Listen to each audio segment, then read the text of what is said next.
if you're planning a trip to the US, often it is thought of that, oh, maybe should I do Hawaii? Maybe should I do a cruise to Alaska? And many other questions pop up.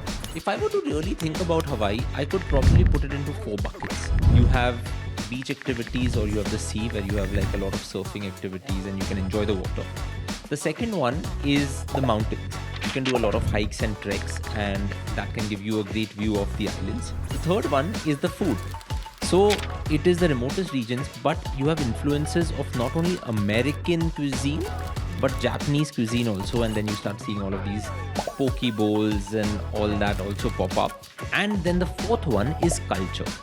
Alaska, if you think about it, how does one get to Alaska and how can you really check out this fascinating place? If you want to be really comfortable, I would say adding on an Alaska cruise is the best thing. Definitely, if you're looking for a refreshing trip, either the islands of Hawaii, the glaciers of Alaska, both will add on a lot to your holiday. So definitely choose either or both.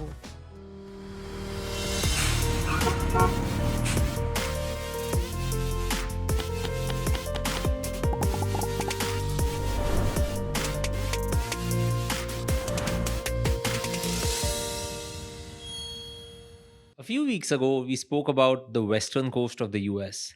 Before that, we spoke about the eastern coast of the US. Today, we are going to talk about 2 parts of the United States that are part of the US but also do not touch the mainland of the United States. That is Hawaii and Alaska. Now, Sunila and I feel that both of these deserve an episode by themselves. But over the 130 or 140 odd episodes of Travel, Explore, Celebrate Life that we have done, we felt like if we have never spoken of Hawaii and Alaska, let's do an episode together. So let's consider this as an introduction to Hawaii and Alaska. We will probably get guests from both of these regions on Travel, Explore, Celebrate Life as well. But if you're planning a trip to the US, often it is thought of that, oh, maybe should I do Hawaii? Maybe should I do a cruise to Alaska? And many other questions pop up. So today's episode is an introduction to answer a few of your questions and a whole lot more. But Sunila, let's start talking about 2 of these states. One that is entirely made up of islands, and the second one, which is the largest state of the US. Yes. Hawaii has about 137 islands. That's what my notes tell me over here. But 8 are super popular. Alaska is the largest US state, and it still doesn't connect to mainland USA, right? It was purchased from the Russians for $7.2 million back in the day. But today, when you look at it in hindsight, it was probably a great deal for the US because Alaska is rich in mineral resources, in different types of things that bring income to the US. But today we are talking about travel. So both of these regions And incredibly beautiful. both of if I these can regions add are that, yes. incredibly beautiful. So which one should we start with? I think, Neil, let's start with Hawaii. Okay. And then we can go on to Alaska. And like you said, there's so much to talk about them that they both deserve a separate episode. But it's a good start, I think. And let's at least begin talking about these 2 states. And like you said, both are not on mainland USA. We spoke about the East Coast, we spoke about the West, and of course, there's the whole big country in between, which also deserves a few episodes. But it's good to touch upon these that are not a part of mainland. I think let's start with the islands first. Let's start with Hawaii. So I mentioned that Hawaii is a set of islands, 137 islands more or less. And there are about 8 or odd islands that are more popular. And which are some of the islands that, say, a traveler should really think of if they're going to Hawaii? You mentioned 8. Yes, there are many more, but at least 8, out of which I think 3 become very important. One is Oahu, the next one is Maui, and the next is Big Island or Hawaii. These 3 places are definitely on everyone's Hawaii itinerary. If not 3, at least 2 of them. And the others would be Lanai, and then there is Kauai. I don't know if I'm pronouncing it right, but it's Kauai, and there are many others as well, which can be, I think in Hawaii you end up doing a lot of island hopping, and you can fly into the main island, you can fly into Honolulu, and then fly again to the other islands, and actually even take boats or go around. So Hawaiian Airlines, you can fly with them and do island hopping tours here as well.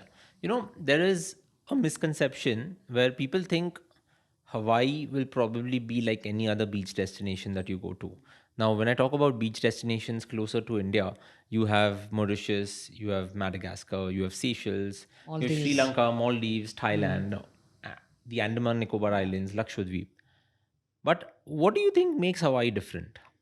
I think the fact that these are volcanic islands Yeah. and they have mountains, like really big mountains out here, right? Yeah. And you remember when we were speaking about this also, we said that the probably if you measure from the ocean floor to the top, the tallest mountain is in Hawaii, Oh, in the yes. world, Yeah, yeah, right? yeah. The biggest mountain, Mauna Kea. So if you actually go to the ocean floor and measure, the world's biggest mountain is here. So I Yeah. think that is a good point to set Hawaii apart from everything else, because that determines whatever you can do here. And like Maui, the main island, one of the main islands that people want to go to, in fact, that's like the valley island, so it has mountains and valleys. So it's not all flatland and beaches like many other places you would expect the beach destinations to be. This is more hilly and mountainous. Yeah. I would say that, yeah, the tallest mountain in the world, if you measure from Yeah. seabed to the top, is there. But also, another thing you mentioned volcanoes, right? The Mm-hmm. most active volcano in the world is in Hawaii, Hawaii. where the volcano has just been erupting for decades now, and it's a very active volcano. And you'll often hear in the news that, oh, Hawaii's volcano is erupting again. So that is also there. But if I were to really think about Hawaii, I could probably put it into four buckets. Okay. You have beach activities, or you have the sea where you have like a lot of surfing Yeah. activities and you can enjoy the water. The second one is the mountains. You can do a lot of hikes and treks, and that can give you a great view of the islands. The third one is the food. Because if you think about Hawaii, it is one of the most remotest populated regions on earth. The closest landmass to Hawaii, if you look at in all directions, one is Australia, thousands of miles away. Yeah. One is California, again, thousands of miles away. And then the third one is Japan. Japan, right? Thousands of miles away. So it is the remotest regions, but you have influences of not only American cuisine, but Japanese cuisine also. And then you start seeing all of these poke bowls and all Yeah. that also pop up. And then the fourth one is culture.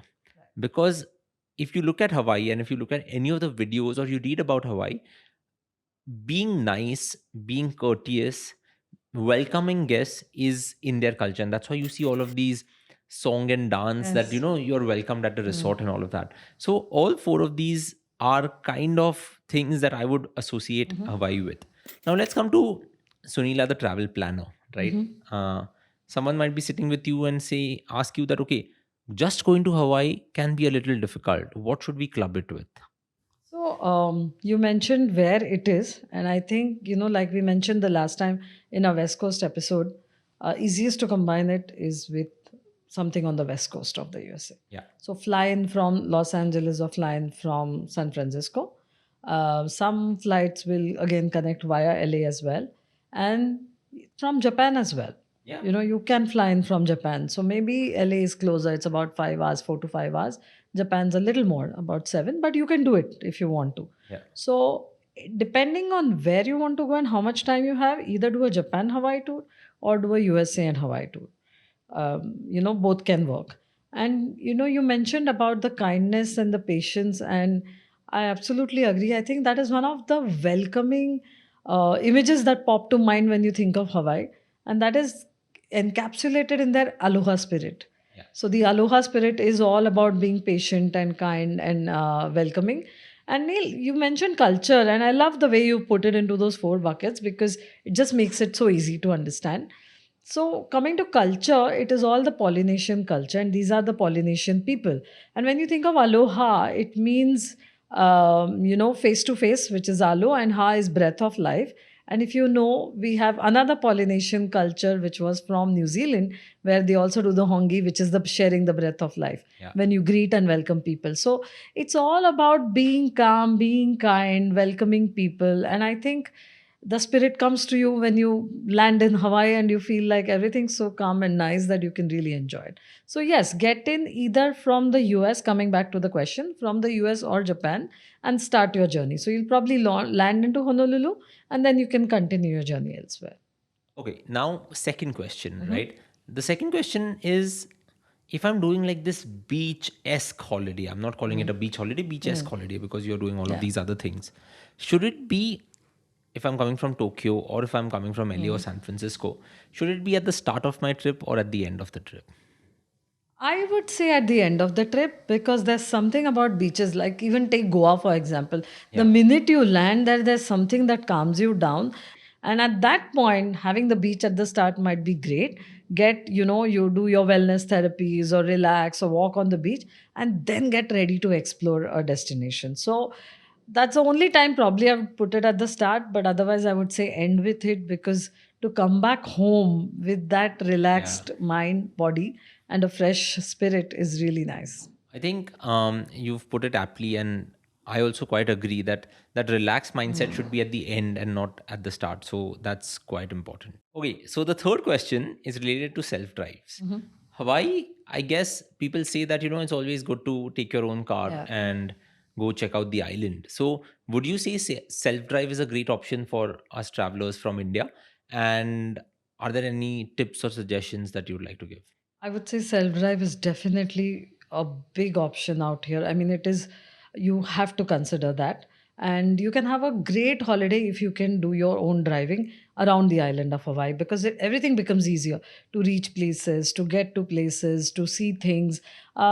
Yes, you can, like, if you're sticking to Honolulu, maybe you can get taxis and other things, but elsewhere on the islands, there are some shared coach transfers and some shared coach itineraries, so you can join small groups, but that's still going to be limited, and it's going to be easy to drive out there. So definitely self drive. In fact, we planned a honeymoon for a couple, and they absolutely enjoyed the self drive. And I remember the main attraction there on Maui Island was this road to Hana. Yeah. Now, the road to Hana is supposed to be one of the most scenic roads in the world, and it has something like 59 bridges and 620 curves. So it's like a Yeah. twisting, turning road. And there are lots of waterfalls on the way. There are black sand beaches on the way. So it takes about 3 hours one way. You don't have to do the whole road. You can, just do a part of it, or you can take your time, stop in other places. There's a place called the Garden of Eden out there, which is really quite stunning. So there are amazing places to watch the stargazing at night, as well as sunsets and sunrise. So Haleakalā on Maui Island is one such place. And to reach there, it's good if you have a car. You can easily get around everywhere. Okay, great. Now, before I end our discussion on Hawaii and move on to Alaska, I would just like to touch up on like drinks, right? Because Yes. I think if you think of Hawaii, what comes to your mind? I think one thing that came to my mind was a pineapple. Another thing was pineapple connects to a Coffee. pina colada Yes. and coffee. Kona And speaking of coffee. coffee, Kona coffee is, or Hawaii is the only state in the US that commercially grows coffee. No other state, because the US still has a big Yes. coffee culture, but But it's yeah, roasting mainly, brewing, roasting. exactly. Yeah. So Kona coffee is world famous, and I guess that volcanic Soil. activity Yeah. makes that soil more fertile and probably conducive for more coffee being grown out there. And finally, the Mai Tai drink that you see on cocktail menus all across, that is Hawaii's original drink. Now, before we move on to Alaska, you think we need to touch up on anything, or should we just jump into Alaska? I think we can move on to Alaska. Of course, we can go on talking about Hawaii, but let's do a separate episode at some other point and touch upon all the details of Hawaii. Okay. Now, Alaska, if you think about it, there's, if you look at the map, and there's a map right behind us. There's the US, above that is Canada, and to the left of Canada is Alaska. So, largest state in the US. It is also the state that has the longest coastline because it has so many islands. Yeah. And it is just mountains, glaciers. More than 50% of the world's glaciers are in Alaska. Now, if there is so much that is happening out here, and I read an incredible statistic that this has more wildlife than people as a state. How does one get to Alaska, and how can you really check out this fascinating place? Sunil, we mentioned a little bit when we spoke about Seattle. You have and Seattle becomes a great entry point into Alaska, whether you want to fly or you want to take a cruise. Yeah. So even the cruises that leave from Seattle, or there are cruises that also depart from Vancouver. So, you can go into Canada and take a cruise. If you don't want to, if you want to be really comfortable, let's put it this way. If you want to be really comfortable, I would say adding on an Alaska cruise is the best thing to do. To your Because US trip. to your US trip, to your US or your Canada trip, wherever you're going. Or just go and do the cruise and come back. You don't have to add something necessarily. Because when you're doing the route by road or by train, you must know driving or you have to be part of a bigger group, because it's not easy to drive in Alaska, especially depending on the conditions that are there. Now, when you're on a cruise, your accommodation, stay, food, everything is taken care of. So, if you're a little particular about food, you want a particular vegetarian food, or you want a variety of a lot of foods, for instance, or a certain accommodation, then everything is well taken care of on the cruise. And if you want entertainment, all of that is done. And then you can really enjoy cruising and going to Alaska as well. So, typically, let's speak of a cruise first. Typical itineraries are probably 7 night itineraries, out of which 2 days would be what is known as the inside passage sailing, like to get to Alaska and to come back. So when you leave from Vancouver or Seattle, you have to first cross the waters. So that is the inside passage. And on these days, you can actually enjoy the activities on board the cruise. So if you want a spa treatment or you want something else, then it's a great time, or to be with your fellow passengers and all of that. Then, when you reach Alaska, you can go to Juneau, you can go to Sitka, or all of these places, and then, like any other cruise, get off on the port, enjoy activities for the whole day, and then come back on board the cruise. So, this is typically how an Alaska cruise would work. And then are there cruises for different budgets also? There definitely are cruises for different budgets, also depending on what you want to do. So there are the more comfortable cruises, which are a little bit more with entertainment and food and restaurants. And then there are the expedition cruises, which are more catered to people wanting a completely natural experience, who want to be out there in the nature, who are okay to rough it out a little bit. But the idea really is to be in nature. And how many days do you think like one would require for a cruise like this? So, like I said, typically there are about 7 night cruises. I would always suggest add on a day or even 2 days before the cruise leaves, because you're flying in all the way from India or all around the world, and you don't want to miss a cruise because there was some change in the flight schedule. And also, it's nice to get acclimatized, to be in the time zone, and then really enjoy a cruise. So, definitely add a day or two before. So, like 9 nights already. And since you've gone that far, I'm sure you want to see something that's around. So, even if you start from Vancouver and you want to extend into the Rockies or come further into Canada, then you'll need another 5 or 10 days. If you're in Seattle, and we've given a whole lot of ideas of what to do in and around Seattle and continue into the US. So, I would say of about 15 days is a good time to have in hand. So Sunila, you mentioned the cruise bit of it, but you also mentioned that you can do it by road and also by train. Right. So let's take the train bit first. Sure. Road or train, your starting point is always going to be Anchorage. Okay. And with the train, there are in fact, three popular routes. The most popular one, of course, is the Denali Star train, and this goes from Anchorage up to Denali, and then you can go further on to Fairbanks, and then you can either fly back or take the train back. There is another coastal route, and this goes to Seaward. So from Anchorage into Seaward, and this is a great place if you want to see the fjords, the Kenai fjords. They I are was just thinking stunningly that this beautiful. will just be like a beautiful route, right? Very Both beautiful. of those. Yeah. Yes. And then there's a third train that goes from Anchorage to Talkeetna, which is called the Hurricane Turn train. So these are the three main journeys that you can think of. Now on the Denali Star, you have this gold class, which is all glass domes. So imagine the beauty when you're going up there into Denali, into and going up to Fairbanks. That's awesome. Like I'm just trying to think, because picturesque train journeys are something else. Not many people in our social circle end up doing them, but if you do get a chance, please do them. But all of this requires a Canadian visa and a US visa, right? By cruise, yes. By road, you don't really need to, because you can fly from Seattle into Anchorage and then just continue onwards, right? So then you're not really touching Canada. And if you're doing it by road, again, do you have to fly into Anchorage and then You have to fly drive? into Anchorage. So again, one of the good connections is Seattle into Anchorage, and then start your journey from Anchorage. So for everything, Anchorage is going to be your point where you start your Anchorage is, I journey. think, the busiest cargo airport in the world, if I'm not wrong. And then when you're driving, Neil, you mentioned about driving as well. Then you take the Dalton Highway, which is about 666 kilometers. Most people don't really drive the whole highway, but the whole unique point about driving on this highway is that you reach a point where you can then see a sign that says that you're crossing the Arctic Circle. Oh, So wow. you can actually drive yourselves into the Arctic Circle. So And not many people would do that. yeah, Like, yeah. I would like to be the first amongst the people I know to do that. And that Yeah. that See, sounds like that's a bucket list yeah, item, that's a right? bucket list item. And then that is Definitely. why Alaska becomes this fabulous place both for the northern lights and the midnight sun. So you can go up to Fairbanks, and in Fairbanks you have this Chenna hot springs. So all these little towns, like Fairbanks was set up with the gold rush. There was so much gold in Alaska as well. So during the gold rush, they set up the town, and because it is so naturally beautiful and there are resources, so many natural resources. So Chenna hot springs is somewhere where you can go, you can relax and enjoy small town USA. Yeah. Now, you kept mentioning Denali. Now, Mount Denali is the tallest mountain in North America.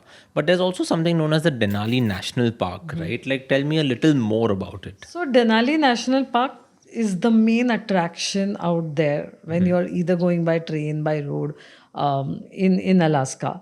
And when we were planning the itinerary, we said we can go from Anchorage up, so you can stop in Denali when you're going by the train as well, or you can go to Talkeetna, which is the other place we mentioned, and you can make that a base to explore the national park. Okay. So you can go jet boating on the rivers here.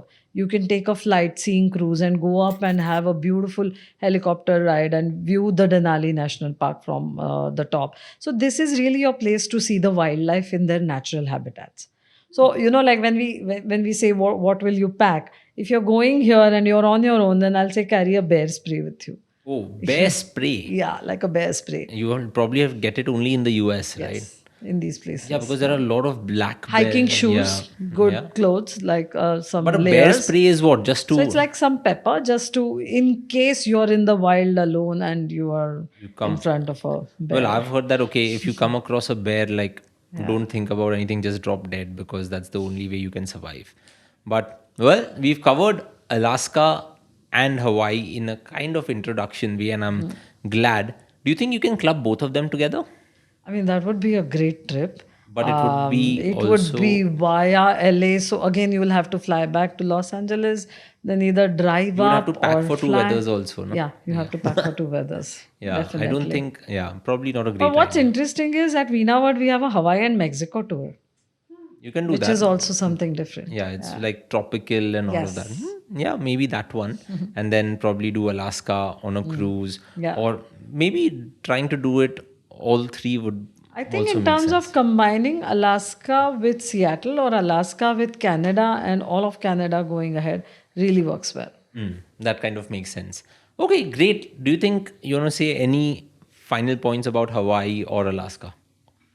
I really enjoyed my time in Alaska when I went by a cruise, and I can't tell you that how much I want to go back there and drive, because I remember from Juneau we took this helicopter ride, and we went and landed on a glacier, and till date that has been one of the best memories, because I saw after some time people got comfortable and everybody was lying flat on the glacier, that I'll probably never get to do this again.